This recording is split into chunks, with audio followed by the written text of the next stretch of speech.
நம் முன்னோர்களின் பாரம்பரிய தொழிலாக திகழ்ந்த முடித்திருத்தும் தொழிலில் தொடர்ந்து இந்திய இளைஞர் அதிக அளவில் இணைந்து பொருளாதார நிலையில் மேம்பாடு காண வேண்டும் என மஇகவின் தேசிய துணைத் தலைவர் சொல்வேந்தர் டத்தோ ஸ்ரீ எம் சரவணன் தெரிவித்தார்.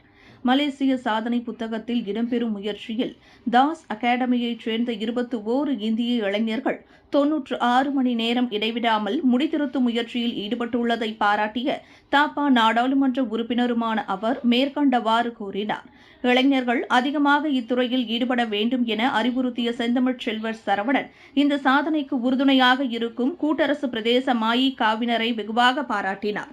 இதுபோன்ற இன்னும் பல நிகழ்ச்சிகளை மஇக இளைஞர் பிரிவு புத்ரா பிரிவு தொடர்ந்து நடத்த வேண்டும் என்றும் அதிகமான நிகழ்ச்சிகளை நடத்தினால்தான் இளைஞர் பிரிவு பலமாக செயல்படுவதுடன் கூடுதலான படையை திரட்ட முடியும் என்றும் வலியுறுத்தினார்.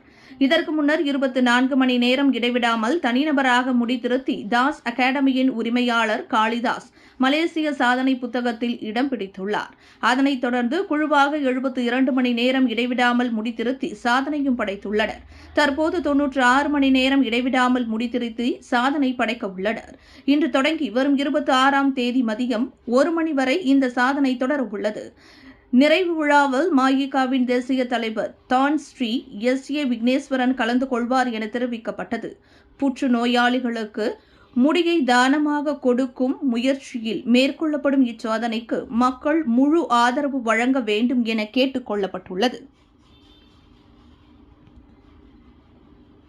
விலையில் மேலும் செய்திகளை தெரிந்து கொள்ள கீழே இருக்கும் பெல் பட்டனை அழுத்துங்கள். உங்கள் ஆதரவை வெளிப்படுத்த லைக் மற்றும் ஷேர் செய்யுங்கள். தொடர்ந்து விண்வெளியுடன் உங்கள் பயணத்தை தொடர்ந்திருக்க சப்ஸ்கிரைப் செய்யுங்கள்.